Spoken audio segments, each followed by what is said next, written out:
பிரியமானவர்களே, எப்படி இருக்கீங்க? நல்லா இருக்கீங்களா? பாரத்தோடு இருக்கீங்களா? ஏதோ ஒரு பாரம் உள்ளத்தை அழுத்துதா? ஒரு பிரச்சனை, ஒரு கவலை, ஒரு வியாதி, ஒரு தேவை, அல்லது உங்களுடைய பிள்ளைகளை குறித்து, கணவரை குறித்து, மனைவியை குறித்து, உங்களுடைய குடும்பத்தை குறித்து, சூழ்நிலை குறித்து எப்பொழுதும் ஒரே பாரமா இருக்குதுங்க. பாரம் சுமந்து சுமந்து இழைத்து போறேன்னு கலங்குறீங்களா? ஆண்டவர் என்ன சொல்றார் தெரியுமா? 55 சங்கீதம் 22 வசனத்துல, கர்த்தர் மேல் உன் பாரத்தை வைத்து விடு, அவர் உன்னை ஆதரிப்பார். ஆண்டவர் சொல்றார், என் மகனே, என் மகளே, கர்த்தர் மேல பாரத்தை வச்சிரு. நீ எதுக்கு சுமந்துகிட்டு இருக்கணும்? இந்த பாரத்தை நீ ஏன் சுமக்கிற? நான் இருக்கிறல உனக்கு. ஒரு பார சிலுவையை இயேசு சுமந்து கொண்டு கொல்கத்தா மீட்டிற்கு போனார்ல, அவர் மீது வைக்கப்பட்ட சிலுவை ரொம்ப தோளை அழுத்துகிற பார சிலுவை.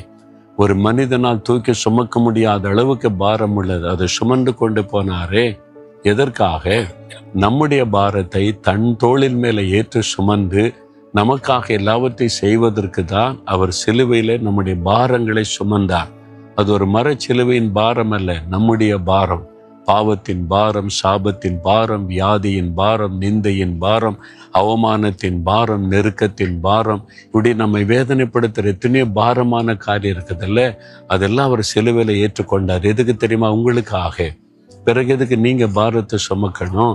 அவர் உங்களை ஆதரிப்பார். அவர் மேல வச்சிருங்கன்னு ஆண்டவர் சொல்றார். இன்றைக்கு பாரத்தை வச்சிட்டீங்கன்னா இன்றைக்கே ஒரு மாற்றம் உண்டாகும். எது உங்களை பாரப்படுத்து துக்கப்படுத்துதோ அந்த காரியத்தில் ஒரு அற்புத மாற்றம் உண்டாவதை நீங்க பார்ப்பீங்க. இன்றைக்கு இப்போ விசுவாசிங்க, எனக்காகத்தான் இயேசு சிலுவையில பாரம் சுமந்தா, என் பாரத்தெல்லாம் சுமந்துட்டார், இனி நான் சுமக்க தேவையில்லைன்னு ஒப்பு கொடுக்குறீங்களா? இப்போ அர்ப்பணிச்சு பாருங்க. இந்த நிமிஷமே ஒரு மாற்றம் உண்டாவதை நீங்க பார்ப்பீங்க. ஜெபிக்கிறீங்களா? இயேசுவே, என் பாரத்தை எல்லாம் உம்மீது வைக்கிறேன். நீங்க என் பாரத்தை சிலுவையில பாரமாக சுமந்து முடித்து விட்டீர். இனி இந்த பாரத்தை நான் சுமக்க விரும்பல, உம்முடைய பாதத்துல வச்சிடுறேன். நீங்க என்னை ஆதரிக்கிற தேவன். இன்றைக்கே பாரத்தை மாற்றி அற்புதம் செய்கிற அன்பிற்காய் ஸ்தோத்திரம். இயேசுவின் நாமத்தில் ஜெபிக்கிறேன். ஆமேன், ஆமேன்.